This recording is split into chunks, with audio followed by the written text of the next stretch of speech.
Sur le terrain, pas de répit dans l'Est, à Kherson notamment, pourtant libérée du joug russe depuis plus d'un mois. Les frappes se poursuivent. La ville aurait été frappée à une dizaine de reprises, selon le président Zelensky. 2 personnes ont été tuées. Kherson, qui est de nouveau privée d'électricité.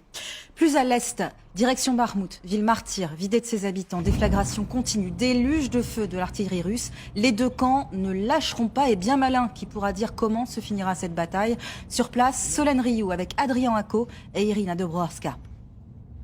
On est ici aux portes de Bakhmout, à environ 1 km des positions russes. Nous étions ici pour tourner avec une unité de renseignement qui fonctionne grâce à des drones dont on vous parlera dans un futur reportage. Mais si on doit décrire un petit peu l'atmosphère ici à Bakhmout, si on peut comparer avec les autres villes dans lesquelles nous sommes allés, c'est sûr qu'on entend beaucoup plus de frappes de part et d'autre. Vous entendez d'ailleurs, hein, c'est très régulier, toutes les 5-6 secondes des frappes d'artillerie. Et en effet, il y a ces combats très proches entre les Russes et les Ukrainiens. Et c'est pour ça qu'il faut rester vraiment le minimum de temps ici à Bakhmout. Voilà, Solène Rioux sur place avec toutes nos équipes présentes pour vous raconter ce conflit. Benjamin, les Ukrainiens qui sont inquiets au jour le jour, ils ne se sont pas débarrassés de l'idée que les Russes pourraient prendre la ville de Kiev. C'est fondé, ça ?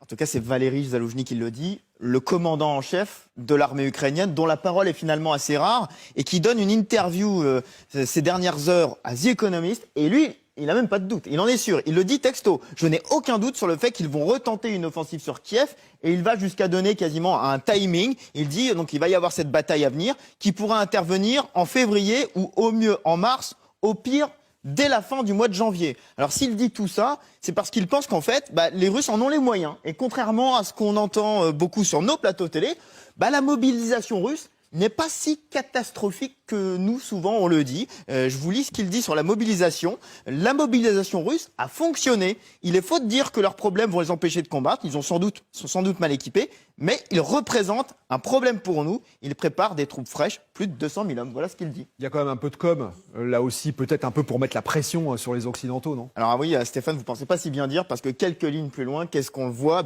Quasiment la liste de courses. Voilà les besoins pour repousser les Russes. 300 blindés, 700 transporteurs, 500 canons, vous voyez. Par contre, la crainte de Kiev, elle n'est pas feinte. Il y a vraiment une crainte. Je vous avais dit qu'ils construisaient des murs, vous savez, à la frontière. Et puis, ces derniers jours, il y a aussi des démonstrations de force russo-biélorusses que l'on voit avec des tanks. Certains voyaient ces marques rouges, voyaient sur les tanks, comme le signe d'une offensive à venir. Alors, la question est de savoir, est-ce que cette offensive est un peu surjouée ? Je vous donne juste l'analyse du renseignement britannique, qui est souvent assez juste. Voilà ce qu'ils disent à l'instant où l'on se parle. Ils disent ceci: les troupes biélorusses en exercice et les unités russes sur place ne constituent pas actuellement une force capable de conduire une offensive sur le nord de l'Ukraine.